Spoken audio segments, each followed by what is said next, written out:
ராம் ராம். வாழ்க வளமுடன். Voice of காஞ்சி நேயர் அனைவருக்கும் இனிய மாலை வணக்கம். வாழ்க்கையை வீணாக்காமல் இருக்கணும். வாழ்க்கையில் எப்போதும் வெற்றி அடையணும் அப்படின்னா அதில் உங்களுடைய முன்னுரிமைகள் எல்லாம் நிலைநிறுத்திக்கணும். உங்களுக்கு எது வேணும் வேண்டாம் அப்படிங்கிறத சிந்திச்சு நீங்கள் எப்படி இருக்க விரும்புகிறீங்கிறத யோசித்து அதை நோக்கி நாம் முயற்சி பண்ணணும். உங்களுடைய திறமை தகுதி நீங்கள் வாழற சூழ்நிலைக்கு ஏற்ற மாதிரி அந்த நிலைமை வழிக்கு வரும். எந்த விதமான வீட்டில் எப்படி வாழணும், எந்த விதமான செயல் செய்யணும், இப்படியெல்லாம் நினைக்கிறத விட்டுட்டு நான் மற்றவாளுக்கு உதவுற நோக்கத்தில் இருக்கேன், நான் நலமாக மகிழ்ச்சியாக வாழ விரும்புகிறேன் அப்படின்னு சொல்லிகிட்டே இருந்தாலே போதும். இந்த மற்ற விஷயங்கள்லாம் தானாகவே சீரடைஞ்சிடும். நீங்கள் அன்றாடம் ஒரு 10 மைல் தூரம் நடக்கலாம், நல்ல விலை உயர்ந்த கார் வச்சுக்கலாம், அந்த சைக்கிள்லேயும் பவனி வரலாம், கார்லேயும் பவனி வரலாம். உங்களுடைய வாழ்க்கையை மகிழ்ச்சியாக வச்சுக்கிறது மட்டும்தானே முக்கியம். அதோட ஒவ்வொரு அம்சமும் நாம் அனுபவிக்கணும். அதுதானே வாழ்க்கை இல்லையா? மற்ற செயல்கள் எல்லாம் நம்மளோட வசதிக்காக நாம் செஞ்சுக்கிற ஏற்பாடு. சைக்கிளோ காரோ வீடோ பங்களாவோ இன்னொருவரை விட நன்னா வாழறது தான் நல்வாழ்வு அப்படின்னா அதை பற்றி புரிஞ்சுக்காதவா தான் நிறைய பேர் இருக்கா. இன்னொருவரை விட நன்னா வாழறது அப்படிங்கிறது நல்வாழ்வு இல்லை, அது ஒரு நோய். அந்த நோய் மோசமாக அந்த உலகத்தை பிடிச்சி ஆட்டின்னு இருக்கு. பொருள்களை வாங்கிறதுக்கு வச்சுக்க விரும்புகிறாளே தவிர உலகத்தில் இருக்கிற பெரிய வைரம் உங்களுக்கு கிடைக்கிறதுன்னு வச்சுக்கலாமே, அது எதுவுமே தெரியாமல் அதை பார்த்தா வெறும் கல். ஆனால் சந்தையில் அதுக்கு தெரிஞ்சோ தெரியாமலோ ஏகப்பட்ட கிராக்கி, அதுக்கு மதிப்பு கொடுத்துட்டோம் நாமளே. தெருவில் கிடக்கிற சாதாரண ஒரு கருங்கல்லை நீங்கள் கவனமாக பார்த்தா தெரியும் அதோட அழகும் அதோட அம்சமும்.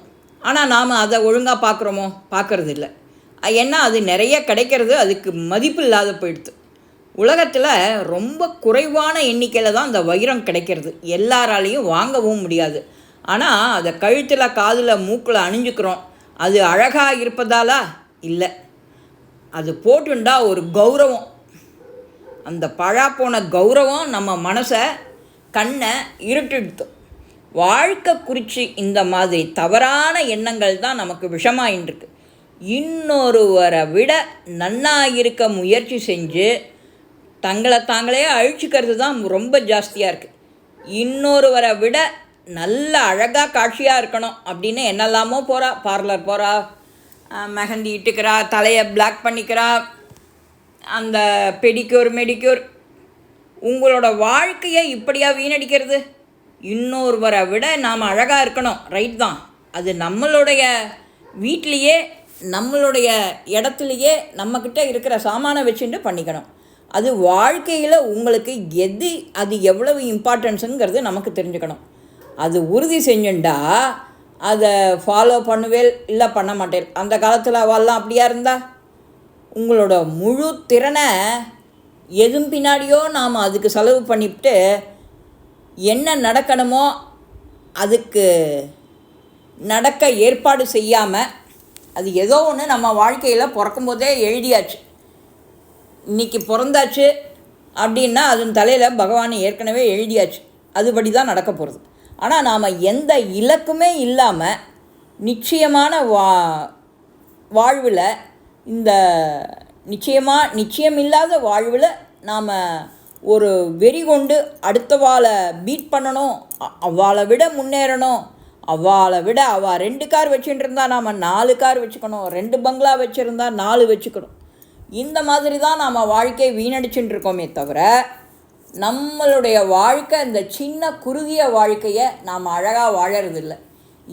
இந்த பதிவை நீங்கள் கேட்டாலான்னு நீங்கள் யோசித்து பார்த்தா தெரியும் நாம் நம்ம வாழ்க்கையை ஒழுங்காக வாழறோமா இல்லையா அப்படின்னு.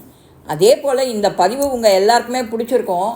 லைக் பண்ணுங்க, ஷேர் பண்ணுங்க, பெல் பட்டனை கிளிக் பண்ணுங்க, சப்ஸ்கிரைப் பண்ணுங்க, கமெண்ட்ஸ் பாக்ஸில் கமெண்ட்ஸ் போடுங்க.